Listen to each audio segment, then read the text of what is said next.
السلام عليكم ورحمة الله وبركاته. النهاردة إن شاء الله نعمل مع بعض صينية بطاطس بالطريقة دي. عملناها إزاي؟ طبعا جبنا كيلو من البطاطس، ومعانا بصلتين حلوين كبار كده وقطعناهم طرنشات، ومعانا قطاية برضو ولا اتنين بنفس الطريقة دي برضو قطعناها طرنشات. ممكن تحط عصير من الطماطم أو تخليها كده. بحب أخلي الطماطم بتاعتها خفيفة، مش كتير. وحطيناها كده على البوتاجاز. وطبعا هنعمل ايه بعد ما حطيناها؟ وادي الشوربه بتاعتنا. تمام.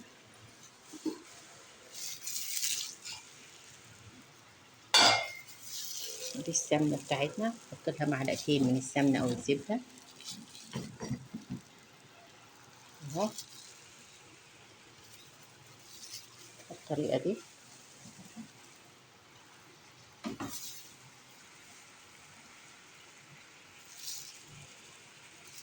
اهو. وبنحط طبعا ايه الشوربه بتاعتنا. بسم الله الرحمن الرحيم.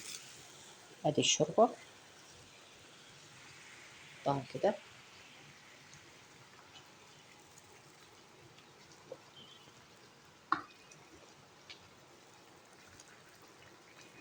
بتغلي طبعا يدوب بس غالية كده من دقيقتين 3. هي طبيعي كده كده الشوربة بتغلي معانا.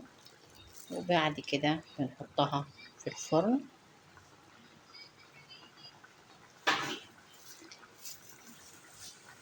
بنفلفل طبعا معاها شوية رز، أو لو تحبي تاكليها بالعيش، بس بتبقى حلوة جدا جدا بالرز. هي شكلها كده تتاكل كده وهي كده، مش محتاجة فرن، بس طعمها خطير وريحتها خطيرة جدا. دي الفراخ بتاعتنا اللي احنا عاطين الشوربة. فلفل طبعا وورق لوري معانا، وشوية من فلفل اسود. تمام. وكده هنحطها في البوتاجاز او في الميكرويف، اي حاجة عندك.